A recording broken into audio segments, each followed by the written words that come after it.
Sir, काल राज ठाकरे बोलले आहेत की इतकं चांगलं राज्य फडणवीसांकडे मिळालेलं आहे, त्यांनी याकडे लक्ष द्यावं. जे काही सध्या राज्यात मुद्दे चालू आहेत ते सगळे करू नये. जर ते असं करत असतील तर आमचं तुम्हाला पाठबळ असेल. निश्चितपणे राज्य चांगलं चालवण्याचा आमचा प्रयत्न आहे आणि राज्य चालवत असताना सर्वांची मदत घेऊन सर्वांना विश्वासात घेऊनच चालवण्याचा आमचा प्रयत्न आहे.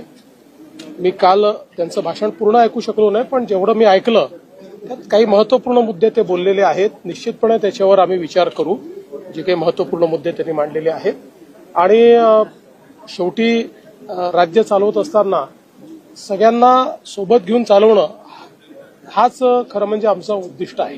संजय राऊत असं बोललेला आहे की महाराष्ट्रातला असेल आणि तुमच्याकडे इशारा होता. संजय राऊत संघ तो निवडेल पुढचा आजही ते म्हटले की मोदीचा उत्तराधिकारी अप्रत्यक्षरित्या फडणवीस असं ते म्हटलं. मोदीजींचा उत्तराधिकारी शोधण्याचं कुठलंही कारण नाही.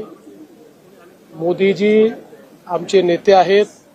अजून बरेच वर्ष मोदीजी काम करणार आहेत. आमच्या सगळ्यांचा आग्रह आहे. आम्ही 2029चे पंतप्रधान म्हणून मोदीजींकडेच बघतो आहे. पूर्ण देश बघतो आहे. त्यामुळे आता अशी चर्चा करणं योग्य होणार नाही. आणि भारतीय संस्कृतीमध्ये वडील जिवंत असताना मुलांचा विचार होत नाही, करायचाही नसतो. ही सगळी मुघली संस्कृती आहे की वडील जिवंत असताना मुलं अशा प्रकारचा विचार करतात.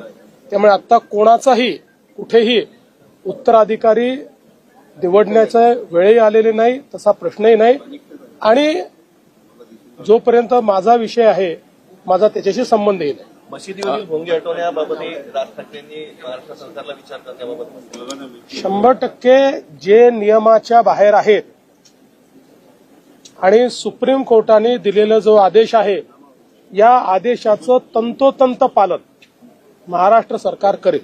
कबरी संदर्भातही राज ठाकरे म्हणाले की छत्रपती शिवाजी महाराजांचं शौर्य होतं आणि ते गाळलं हे दाखवण्यासाठी ते कबर तिथं आहे.